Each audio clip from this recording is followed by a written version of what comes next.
My name is Barbuto, and today we're going to cover a Sales 101, covering the sales method that I teach in my book, Top Sales Producer, How to Crush Your Sales Quota. We're going to review the basics of sales, including expectations, best practices, and tools. So that way, if you're new to sales or you're considering going into it, by the end of this presentation, you'll have a good understanding of exactly what it takes to be a top sales producer.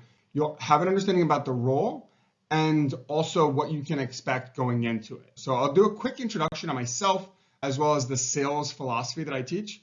I will talk about the mindset that you need going into sales. And then we'll discuss some realities of sales, traits of top performers, how to create your value proposition, which is one of the first things that you want to do when you start a new sales role. Then we'll talk about how to structure your first sales meeting. We'll do a high-level overview of the sales cycle from beginning to end, which I teach in my book. We'll do a quick recap and takeaways, and then I'll share some additional resources to continue learning. So let's jump into it. So a little bit about me. I've been in B2B sales for the last decade. I started out as an account manager. The reason why I like mentioning that is because in 2025, in order to be a top sales producer, you really need to be an expert. And in order to be an expert, I always recommend getting some behind the scenes understanding of your industry. So you really know the weeds of what goes into it. You need to understand it like the back of your hand in order to explain complex terms in simplified language to your clients. I went to sales back in 2017 and I started out with no book of business, no idea how to sell. I've been able to grow my book of business. This year I'll manage over $100 million in revenue as my company's top sales producer for 6 out of the 9 years of my sales career. I put all of my best practices in my book, Top Sales Producer, How to Crush Your Sales Quota, which comes with a supplemental workbook. I'm also a sales coach and trainer. So if you're interested in some additional support, feel free to reach out to me, Andrew@andrewbarbuto.com, or you can connect with me on LinkedIn. This slide breaks down the key components of my sales philosophy. I already mentioned that it's important to be an expert, but you also need to spend a lot of time qualifying the prospects that you're targeting. So much of sales today has more to do with who you are talking to than anything that you say or do. I put helping at the center of everything I do. I see my job not as to sell, but as to help and find more prospects to help in more ways. In order to do that, you need to really understand their needs. I always think it's important that you listen more and talk less. I want to have roughly a 70% split between your prospect, with them speaking 70% of the time, you actively listening, and then filling in the gaps the rest of the time with tailored solutions based on what they tell you. I try to use a doctor's mentality when I go into sales meetings. So what I mean by that is you want to treat your sales meeting less as a vendor and more like a doctor. When doctors enter into meetings, they first diagnose their patients to really understand their needs before they prescribe a solution tailored to those needs. I'll talk through those main components of the doctor's sales meeting method in a few slides. It's important to consistently provide tailored value based on your learnings with 100% of your focus on your customers, finding new ways to help them. In order to make sales, you need to be relentless and consistently prospect. Carve out time for consistent prospecting and do tons of follow-ups. To progress deals, you need to continuously secure commitments, in which is not necessarily trying to close the deal in your first meeting. In B2B sales, typically it takes a few meetings. So we'll cover some of those in this deck. And I cover it step by step in my book, Top Sales Producer. Finally, it's important, no matter how good you are, that you are always continuously improving. All right, so my sales formula, it looks like this. Expertise, so you need to be an expert in your field, plus qualification, you need to be targeting the right people, you need to be prospecting. Roughly takes 7 touch points across multiple channels, LinkedIn, email, phone calls, in order to get a response from a cold prospect. This was a culture shock for me when I first went into sales. To adjust to this, I started looking at my emails, individual messages, and more of one of a sequence. All of your outreach should be focused on delivering tailored value.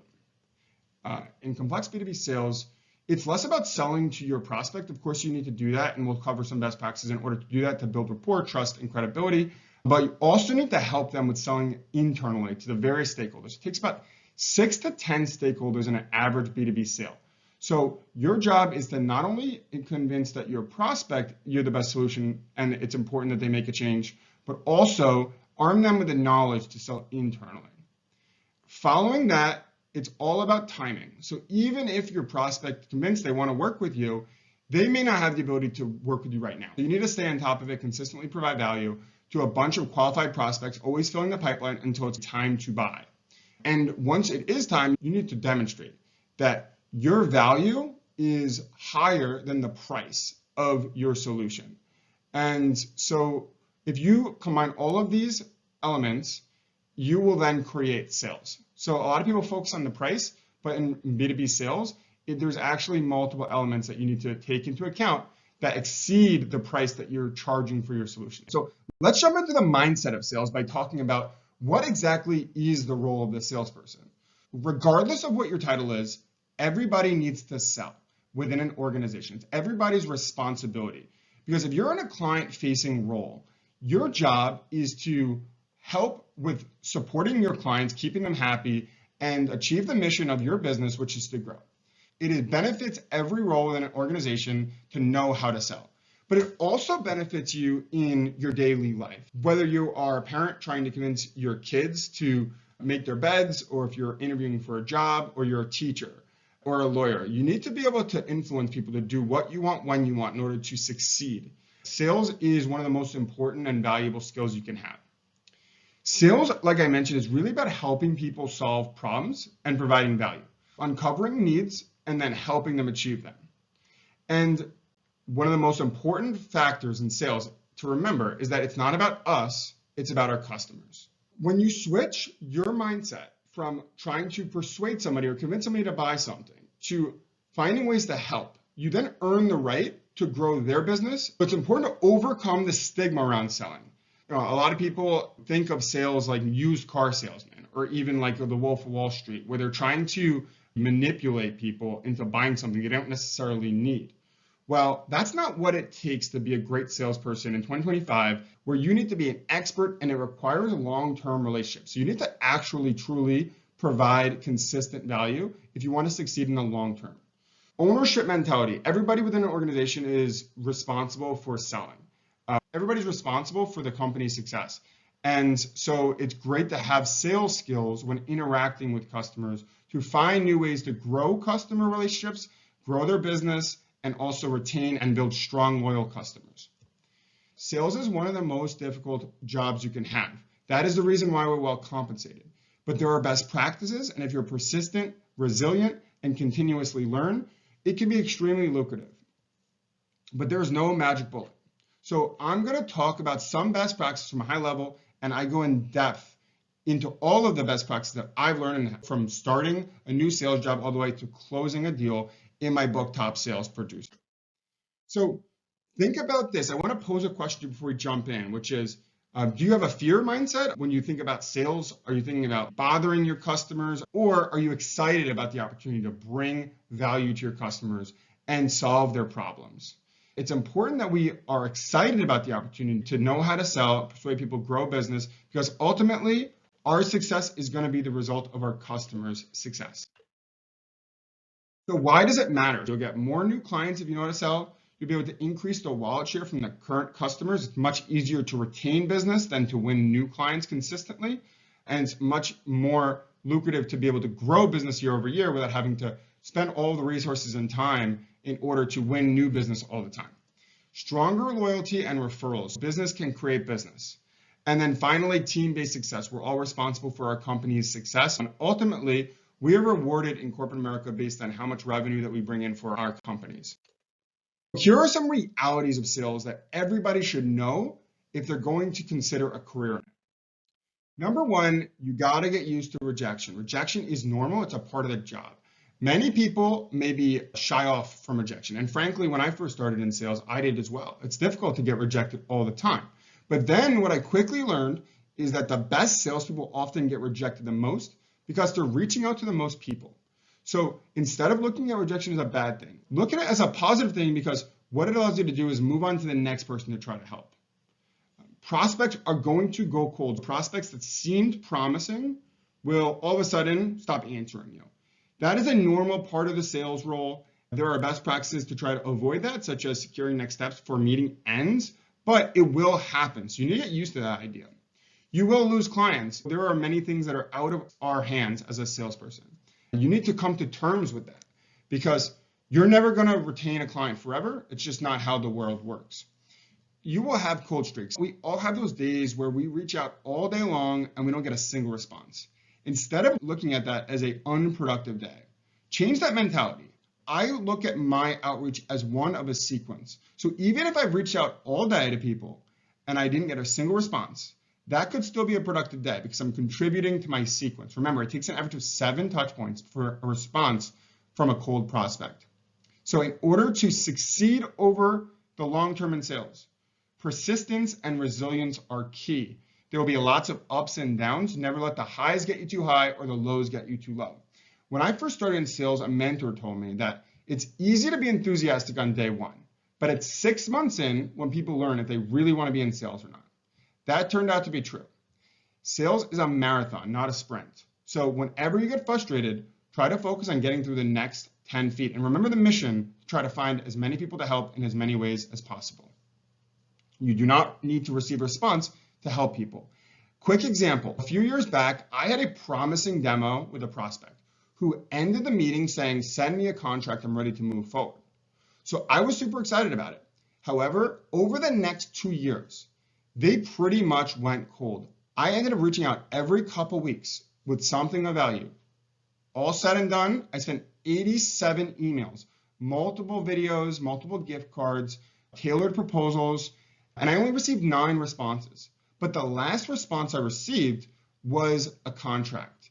And they thanked me for all of the value that I provided over the 2 years. And they said, even though they didn't respond, they would read every message I sent. And so they said that when the time came, I was the first person that they went to. Just because you don't get a response doesn't mean you can't provide value, and providing value is the job. You don't need a contract, you don't even need a response, you just need to find ways to help. If you could find ways to genuinely help, then you had a productive day. So in order to be successful, you need to stay persistent, stay resilient, don't take things personally, and by being consistent over time, you will be successful. All right, so let's talk about some traits of top performers. Number 1, expertise. When I first started writing my book, I started thinking about what do all the best salespeople at my company have in common? And what I came up with was they were all experts. They were all the first people to learn about new product updates, know what's going on in the industry. They were always the first ones to share details with the rest of the company and could help clients navigate any situation that came up. The reason why they do that is so that way they can consistently provide value. They can consistently help clients with complex situations, explains complex terms with simplified language. Educate and being an expert so you can be a strategic consultant and invaluable resource to your prospects and clients is what it takes to be a top sales producer in 2025. Time management. They want to spend the majority of their time talking to clients and revenue generating activities. They're other-oriented, collaborative, and empathetic. They're able to put themselves in their customer's shoes and they're able to think about what are the ways that I could truly help these customers. They're always curious and they ask good questions and they actively listen to the answers. In order to truly help somebody, you need to understand their needs. Consistent and process driven, so they implement best practices. The top sales producer outlines my 10-step process that I use every single day to consistently find new deals and move them forward. Relentless, valuable follow-ups. It's not about just circling back, just to circle back, right? It's about providing value, starting with value. That's how you get responses. That's how you do the job successfully. But you need to consistently follow up. That is a huge part of the role. Finally, growth mindset, always learning. You're watching this video, so I assume you already have that. You're already ahead of the game. You need to consistently learn, use the most useful tools at your disposal. The industry is always changing. That doesn't just impact us, it also impacts our customers. We need to stay ahead of the game by taking webinars, trainings, always reading the trades, so that way we can always consistently have the best insights to bring to our customers before anybody else has them. That's how you become an invaluable resource, and it changes the conversation from product to value. Time management is a key part of being a top sales producer. Spend as much time as you possibly can talking to clients and generating revenue. No matter how big your book of business is, no matter how long you've been doing this, prospecting. It needs to be a part of your regular schedule. I look at prospecting as important to the health of my book of business as consistent diet and exercise is to physical health. If you stop doing it over time, it may not impact you in a day or two, but eventually that will catch up to you. So it needs to be a part of your lifestyle. It can't be a one-off thing. When I say revenue generating activities, that's exactly what it sounds like. Anything that will move the needle. That's how you should spend the majority of your time, because our jobs is to achieve our sales quota. Whether that means calling on new clients or existing clients, or moving proposals down the field, or trying to set up meetings that we weren't able to get on the calendar, those are all things that need to be a pivotal part of our day-to-day. That is our core responsibility.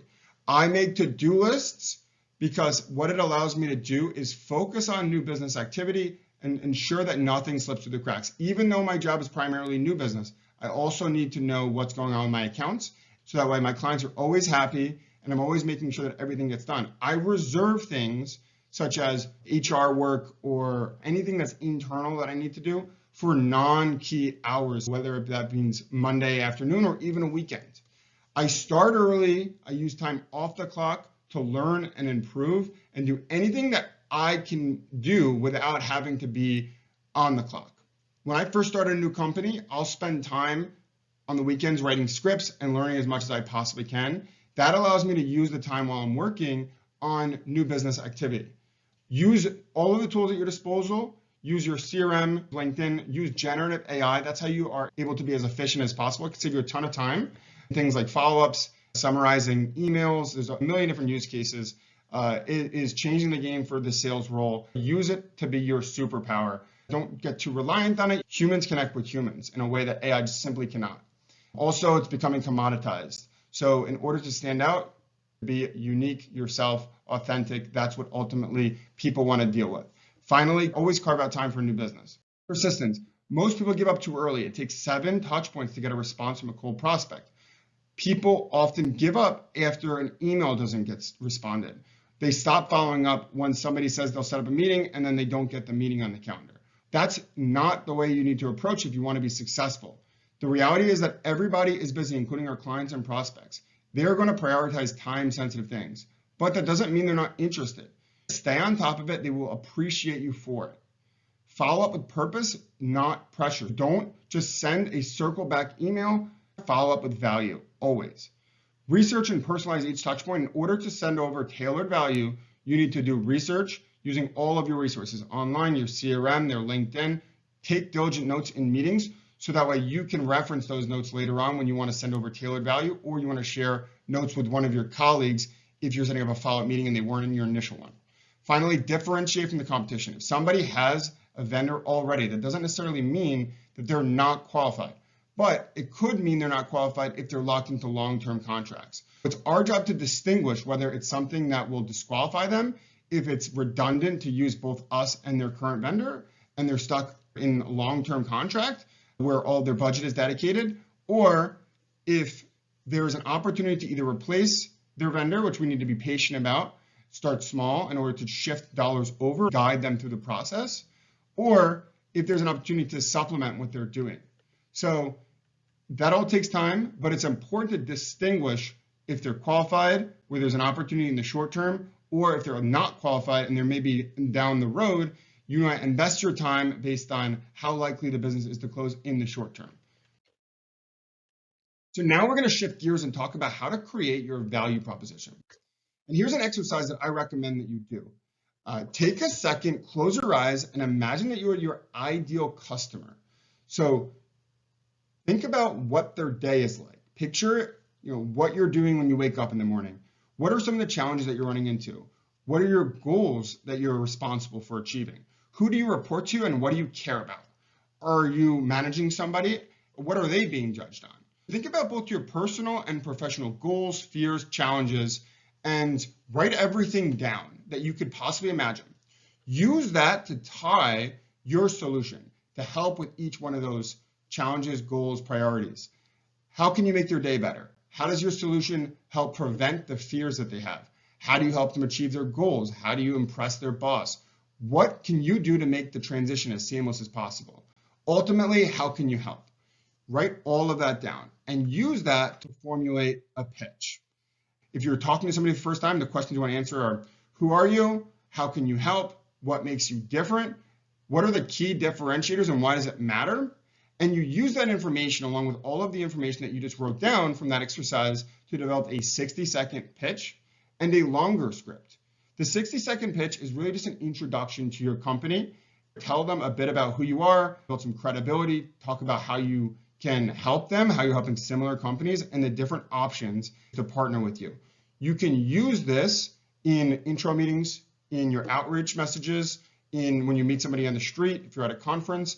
This elevator pitch is important because it allows you to quickly introduce your company, build credibility, talk about the different ways that a company can work with you, and then pass the ball to your prospect and say, what do you think makes most sense for you?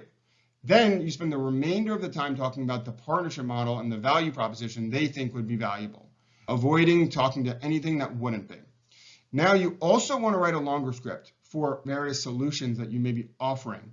And the way you want to structure them, what is the problem that you are helping with? What is the solution that helps with the problem? What is the impact of that solution? And what is the outcome? Write scripts for all of your solutions and support them with stories. Once you've written them down, memorize them, practice, record your practice, and perfect them.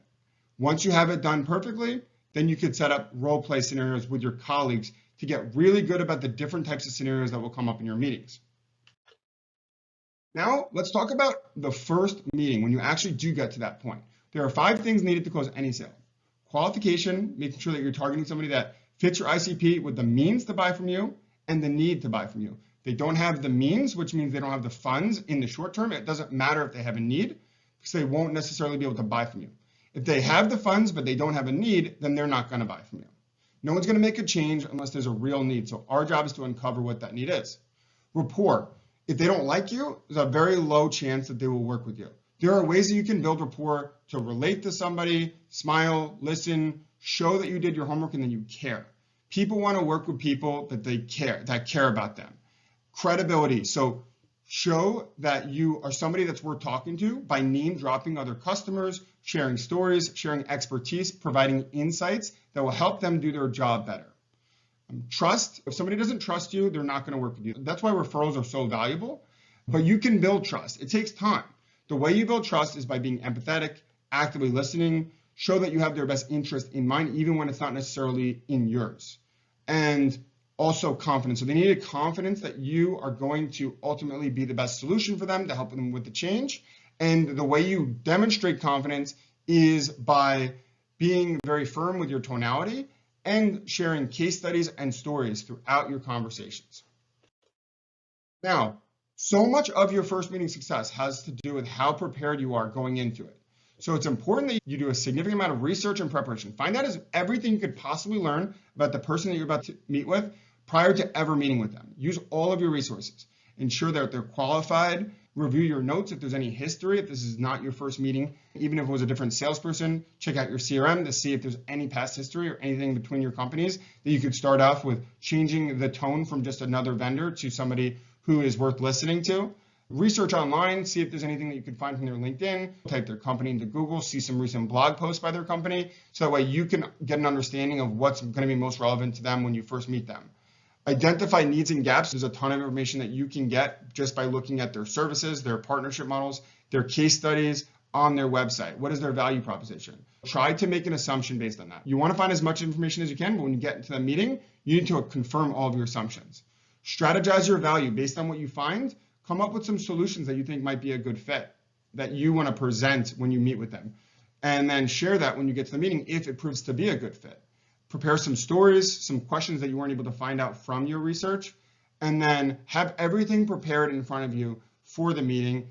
Get ready to ask your questions and be flexible to pivot based on whatever they tell you is important to them. That is going to be learned after your initial questions. Always have a goal for next steps. Start with the end in mind by having that next steps that you think would make sense, and then also how you're going to get those next steps. You can check out my website, andrewbarbuto.com/resources, to get my meeting hack on how to secure next steps in meetings within 5 minutes. You'll have a script as well as a video of me reading it. I use this method at the start of every meeting, and it secures next steps 9 out of every 10 times. Let's get into the doctor's approach to first meetings. Starts out with the research. Then you want to build some rapport. You do that by just being happy to see them, excited that they took the time to meet with you. Make sure that you're fully present when they're speaking. And then also demonstrating that you did your homework. So providing what you found ahead of time. If there's any mutual connections that you were able to find, mention those. If there are any history between your companies, mention that. If you went to the same college, reference anything that could connect you to that would then change you from just another vendor to somebody who is worth talking to that could potentially be a partner. From there, demonstrate your credibility and expertise, sharing some insights that you were able to find. So that way you are immediately showing that you are somebody that's worth listening to. Then set a clear agenda and align on next steps. Outline exactly what you plan to discuss today, always starting with questions and ending with next steps. Give a concise overview if they've never spoken to you before and they're not sure who they're talking to. It's important to set that context for the meeting. Highlight what makes you different. People are meeting with a lot of different vendors. Chances are they're only going to remember 1 or 2 things that you had mentioned. So make sure that you highlight your differentiators, reiterate it multiple times throughout the presentation.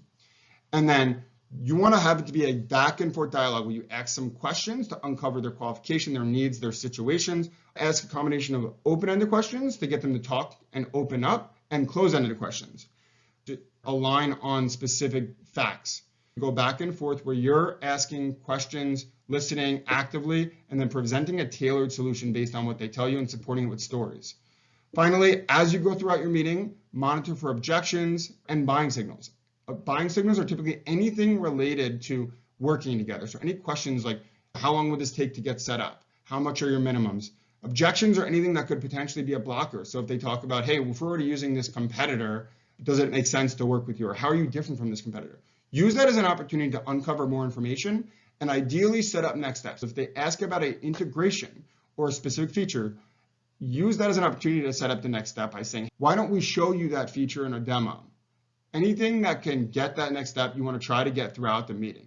Monitor for those buying signals, monitor for those objections. If you do come up with the objections, uncover whether they're valid and disqualifying, or if they just require some education. Finally, answer any questions, summarize all of the key value proposition that they had mentioned, and then align on next steps.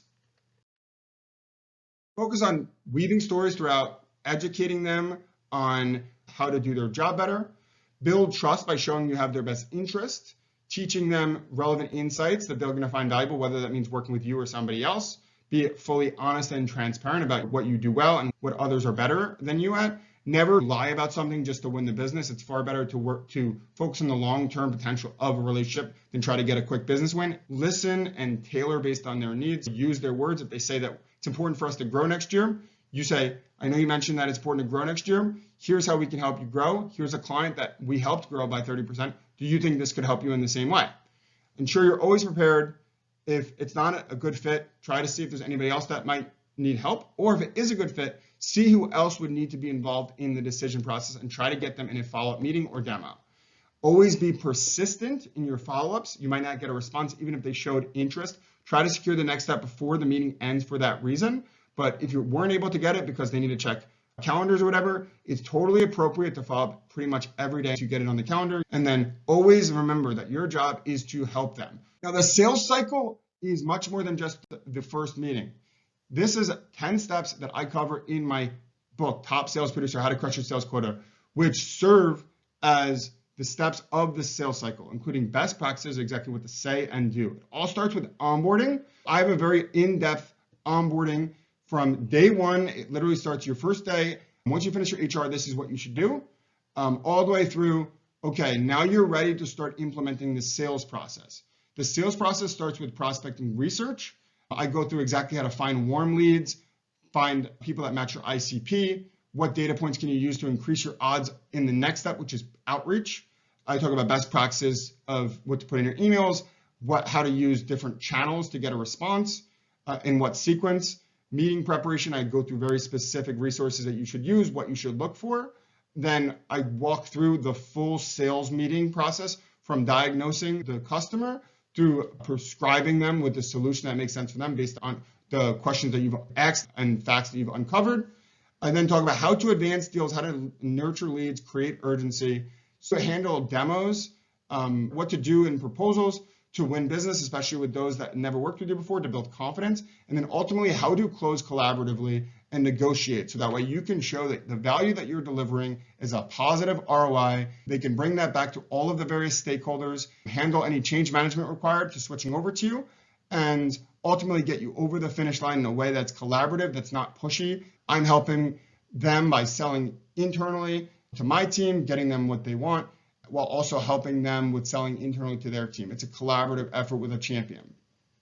All of these are broken down step by step, exactly what to say and do from day one to close one in my book, Top Sales Producer, which is available on Amazon. Quick recap, sales is an extension of our service. We're all responsible for doing it. Mindset, it's important that you look at sales as helping, not as trying to convince or persuade somebody. It is not a nefarious thing to do. It's actually something that benefits your customers and prospects. Persistence and process is what ultimately drives results. And it's important that you are able to consistently implement best practices if you want to move deals forward. Actionable takeaways. Some exercises that you can do from this presentation is to identify 3 clients and send over value. Don't necessarily ask for anything. Just share something that you think would be helpful for them based on what you know about them.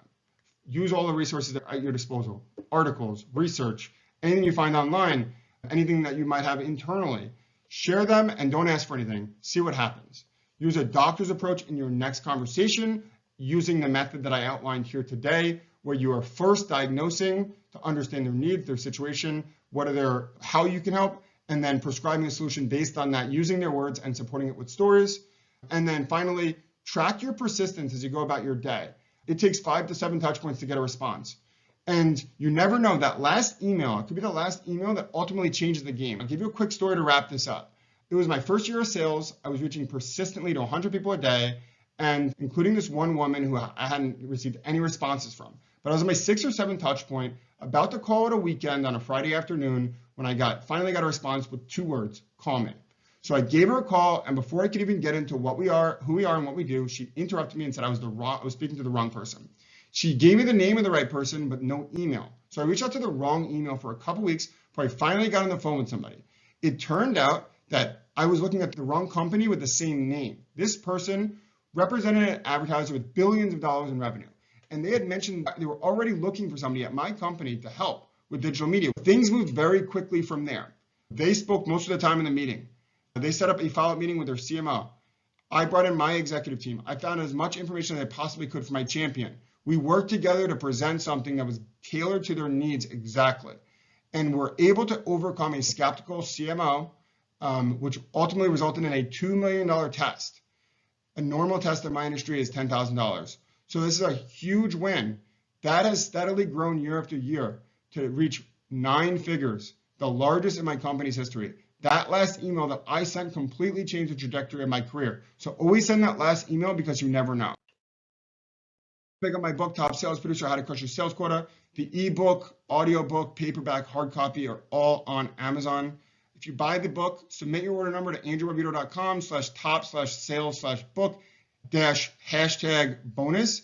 I will send you a free digital workbook, or you can purchase the physical copy if you want to fill out exactly what the learnings are from the book for your own book of business with practical exercises and tips.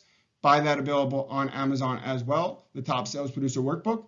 And then I have a ton of free resources, including my meeting hack, on my website, andrewbarbuto.com/resources. You can download the prospecting guide, how I use specific prompts for ChatGPT. Check out any of my other videos on YouTube. I have videos that cover the entire software sales process, including how to close your first deal. Connect with me on LinkedIn.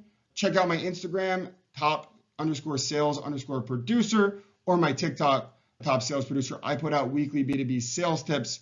Finally, you can check out my podcast on Spotify, the Top Sales Producer Podcast. I also offer one-on-one coaching as well as company sessions. Fill out your information on my website, andrewbarbuto.com/connect. I would love to talk with you if you'd like to discuss some one-on-one coaching. I specialize in B2B, tech, and AdTech. Or if you want to get a session for your company, I'm also implementing custom tailored plans that's geared towards your go-to-market strategy. I cover everything from filling the pipeline to onboarding to effective sales meetings to how to close complex sales. I hope this was helpful. Like and subscribe if it has been. And always remember, if you're not helping, you're not selling. Thanks.